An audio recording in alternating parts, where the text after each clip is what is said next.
Hola a todos, bienvenidos a la sesión 16 en la que vamos a seguir hablando de herencia y vamos a entrar en los tipos polimórficos paramétricos, más conocidos en Java como genéricos. Entonces, antes de empezar con la sesión, hago lo de siempre, un breve repaso. Ya estamos en este punto. Hemos visto los temas 1 y 2 para hablar de clases, objetos y colecciones acotadas de objetos. Luego me moví rápidamente a tipos abstractos de datos para poder introducir el concepto que creo que es fundamental, incluso antes de hablar de modularización, que también es un concepto fundamental, pero de alguna manera es mucho más dependiente de los lenguajes de programación. Cada lenguaje de programación tiene el suyo, así que vimos el sistema de modularización de Java, que básicamente está basado en un concepto que se llama paquetes y que son agrupaciones de clases en nombres, que son los nombres de los paquetes. Y después ya empezamos con un tema bastante más duro, bastante más fuerte, que es la herencia, que forma parte del concepto de polimorfismo en general. Y en la sesión anterior pues hicimos una profundización en la herencia bastante potente. Hoy vamos a terminar con la herencia, como he dicho, y vamos a ver más cosas sobre el polimorfismo. En particular voy a hablar del concepto de subtipado, que está íntimamente relacionado con el concepto de herencia y de hecho hay muchos lenguajes que ni siquiera lo distinguen. Y me voy a centrar en una buena práctica, que es la aplicación del principio de sustitución de Liskov, que ya veremos lo que es, y vamos a entrar también en lo que son los interfaces, que es la manera en la que Java nos va a permitir hacer algo parecido a la herencia múltiple y que muchos desarrolladores utilizan para capturar patrones de desarrollo que son patrones de diseño que son bastante fuertes y bastante interesantes. No vamos a entrar en ellos, pero por lo menos que sepáis que existen y que están ahí. Antes de entrar en genéricos, voy a hacer un repaso muy rápido por lo que se llama el polimorfismo ad hoc. Luego veremos la clasificación del polimorfismo y voy a mencionar la sobrecarga para luego finalmente empezar con tipos paramétricos, con lo que llaman en Java genéricos, que realmente lo vamos a terminar en esta sesión, así que va a ser una sesión bastante intensa. Lo dividiremos en varios vídeos, por lo menos dos, y bueno, pues el siguiente tema y en el que vamos a entrar usando un poquito de referencia del polimorfismo paramétrico es en el tema 7, que es la implementación de tipos abstractos de datos lineales. Entonces voy a dar una pequeña gota que va a quedar ahí y que vamos a usar dentro de unas cuantas sesiones. Bueno, empecemos con recordar un poco el tema de la herencia. Ya sabemos que las instancias de una subclase heredan todas las propiedades, ya sean atributos o métodos de la superclase, cuando hacemos una declaración de herencia, cuando usamos un extends. Ya sabemos que en Java el enlazado de los métodos se realiza en tiempo de ejecución, es decir, que aunque una variable esté declarada de un tipo de una superclase, si la variable internamente contiene una referencia a un objeto de una subclase, el método que se ejecuta realmente es el método de la subclase. Esto es bastante interesante porque no todos los lenguajes se comportan de esta manera, aunque la tendencia normal en los lenguajes modernos es que sea así.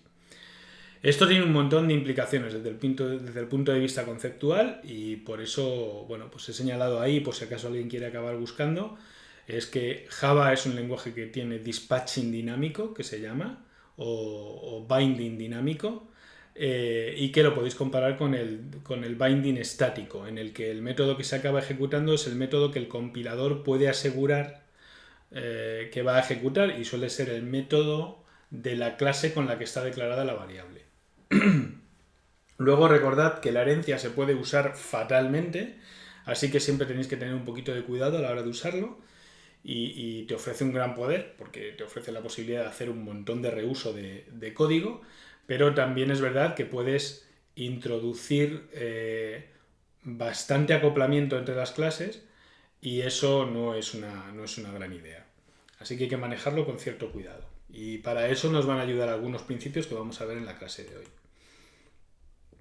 Antes de de continuar y de entrar en el tema de interfaces y profundizar un poquito en la herencia con el principio de sustitución de Liskov, voy a hablar un momentín de conversiones de tipos, que cuando estéis mirándolo en Java muy probablemente veáis la referencia casting, bueno, en Java o en casi en cualquier lenguaje de programación. Entonces, bueno, pues vamos a ver cómo funcionan las conversiones de tipos. Vamos a ver un ejemplo sencillo que vosotros deberéis de teclear en casa. Son dos clases, la clase mamífero y la clase animal. La clase mamífero hereda de la clase animal. Luego definís un método estático que devuelva un mamífero, os las apañáis como podáis, podéis hacer un return de null o lo que queráis aquí, no importa demasiado, porque donde nos vamos a centrar realmente es en el hecho de que la función devuelve un mamífero y que después vamos a hacer una declaración de una variable x en la que vamos a guardar lo que devuelva f. Entonces vamos a ver cómo se comporta el compilador de Java al respecto.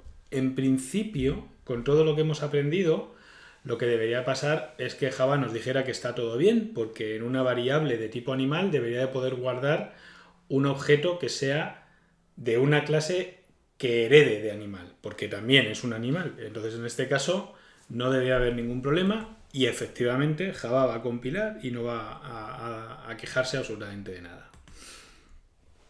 Veamos el ejemplo más en concreto, pero esta vez vamos a hacer un pequeño cambio, que es bastante sutil, pero bastante interesante.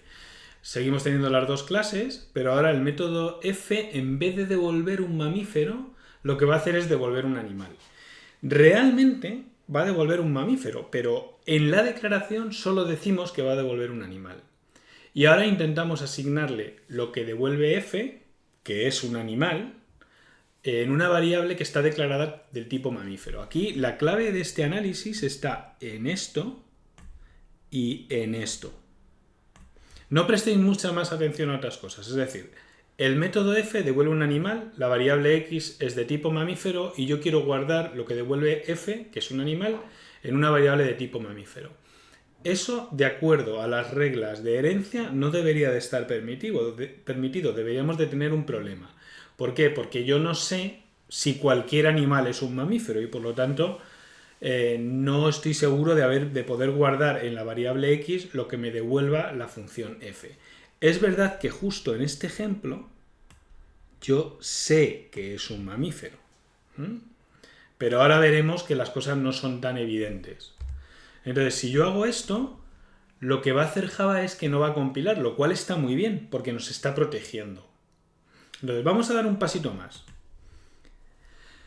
Vale, el código anterior, cualquier programador puede decir, joder, pero si el código anterior estaba bien, ¿por qué no compila? Y entonces, en ese caso, podríamos forzar al compilador a que lo entienda con lo que se llama una conversión de tipos.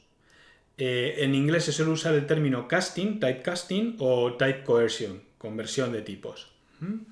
Entonces tengo exactamente el mismo ejemplo que antes, tengo mamífero, heredad animal, tengo un método f que devuelve un animal, internamente es un mamífero, pero yo no tengo por qué saberlo si voy a usar la función, el método, y ahora tengo la variable x que es de tipo mamífero, f devuelve un animal, y entonces lo que puedo hacer es decirle a Java explícitamente que me transforme ese animal en un mamífero. Eso es una conversión de tipos. Y la sintaxis para la conversión de tipos es esta. Colocamos entre paréntesis el nombre del tipo antes de la expresión que queremos convertir. En este caso la expresión que queremos convertir es muy sencilla porque es una llamada a la función f. Bien. Pero ¿qué ocurre si tenemos este código? Vamos a hacer una cosa que es, vamos a añadir una nueva clase, la clase pez, que hereda de animal. Y vamos a hacer que la función f, en vez de devolver un mamífero, devuelva un pez. Aunque seguirá declarando, por supuesto, que lo que devuelve es un animal. Yo sigo manteniendo mi variable x de tipo mamífero y ahora quiero coger f y lo quiero guardar en la variable f, en la variable x. ¿Qué ocurre? Java no me deja y para poder hacerlo lo que tengo que hacer es una conversión. Imaginemos que habíamos dejado la conversión que hicimos antes, la de mamífero. ¿Y qué es lo que ocurre en este caso? Bueno, pues podéis probarlo vosotros mismos, pero lo que va a pasar es que Java compila, lo cual es una malísima noticia, porque resulta que se rompe en tiempo de ejecución. Entonces, probadlo y mirad el mensaje que os da, porque es bastante interesante. Bueno, empezamos de nuevo. Vamos a intentar resolver este problema. O sea, la situación en la que estábamos era, yo tengo la clase mamífero, hereda animal, tengo una función f, un método que me devuelve un animal. En este caso, como podemos ver en el código, es un mamífero. Tengo una variable x de tipo mamífero y quiero guardar en x lo que me devuelve f, que yo sé que es un mamífero. Entonces, como yo sé que no se rompe en este caso, exactamente en este caso, se lo quiero decir al compilador mediante un downcasting. Pero ya hemos visto que eso no es una buena idea, porque si alguien ha declarado f como un método que devuelve un animal, es circunstancial que aquí devolvamos un mamífero. Podríamos devolver un pez y entonces ya tendríamos un problema. Así que, ¿cómo podemos resolver ese asunto? ¿Qué mecanismos nos dan los lenguajes de programación y en particular Java para resolver ese problema? Bien, para ello, la mayor parte de los lenguajes de programación nos van a regalar algo parecido a esto. En particular, Java nos regala una palabra clave que se llama instance of, que nos va a permitir comprobar si una expresión es de verdad de una determinada clase. Entonces, vamos a seguir suponiendo el ejemplo anterior. Tenemos mamíferos, animales. F es un método que devuelve un animal. Como podéis ver ahí, ni siquiera sé lo que es, pero voy a hacer lo siguiente. Tengo la variable x de tipo mamífero, le asigno un null para empezar, y ahora lo que hago es, pregunto, si f me devuelve una instancia de mamífero, entonces ya sé que puedo guardar en x lo que me haya devuelto f, haciendo el casting a mamífero, y ya sé que no se va a romper. Entonces, esto es un esquema de código muy típico en los lenguajes de programación orientados a objetos, y en particular en Java, que se puede usar. Vamos a probar el alcance que tiene esto, que acabamos de comentar, y en la siguiente transparencia podemos ver cómo se evita que el código se rompa en tiempo de ejecución y el compilador siga compilando y todo esté bastante bien informado, aunque f devolviera un pez. Entonces aquí hay una pequeña variación que ahora mismo explico, pero básicamente lo que tenemos es que ahora f va a devolver un animal como siempre, pero esta vez el animal va a ser un pez. Tengo la variable x que es de tipo mamífero. Bueno, como no quiero hacer dos news, porque si ejecuto aquí f como antes y aquí f, entonces voy a ejecutar dos news y voy a crear dos peces y eso no es una buena idea, pues lo que voy a hacer es, me voy a guardar lo que devuelve f en una variable a de tipo animal. Eso siempre lo puedo hacer, puesto que f me devuelve un animal, y ahora lo que hago es que compruebo que lo que me ha devuelto, la instancia que me ha devuelto f, compruebo si es una instancia de mamífero, y si es una instancia de mamífero entonces ya la puedo guardar en la x, haciendo una conversión de tipos, por supuesto. Pero esta conversión de tipos es segura porque está protegida por esta condición que vemos aquí. Así que con esto ya el código seguiría ejecutando, y en este caso, justo con este código que tenéis aquí, que podéis teclear vosotros mismos, este assert se cumple. ¿Por qué se cumple este assert? Pues porque a, que es lo que viene de f, es un pez, no es una instancia de mamífero, no se ejecuta esta rama del if, y por lo tanto nos aseguramos que x es null. Sigue siendo null porque era null aquí y aquí no se ha modificado, así que ahora sigue siendo null. Interesante. Vamos a aplicar esta construcción a un ejemplo conocido. Entonces me voy a volver al ejemplo de las figuras geométricas y voy a suponer que tengo una función, un método, leer figura, que lo que hace es que me devuelve una figura. Y yo no sé qué figura es, la va a leer a través de la entrada estándar o de una base de datos o de la red, da igual. Entonces no sé qué figura me va a devolver. No sé si es un círculo, un polígono regular, un triángulo, lo que sea. El caso es que voy a coger esa figura y me la voy a guardar en una variable del tipo figura, por supuesto. Y ahora lo que quiero hacer es poder trabajar con esa figura para preguntarle cuál es la longitud de su lado. Claro, no puedo hacerlo si la figura es un círculo, por ejemplo.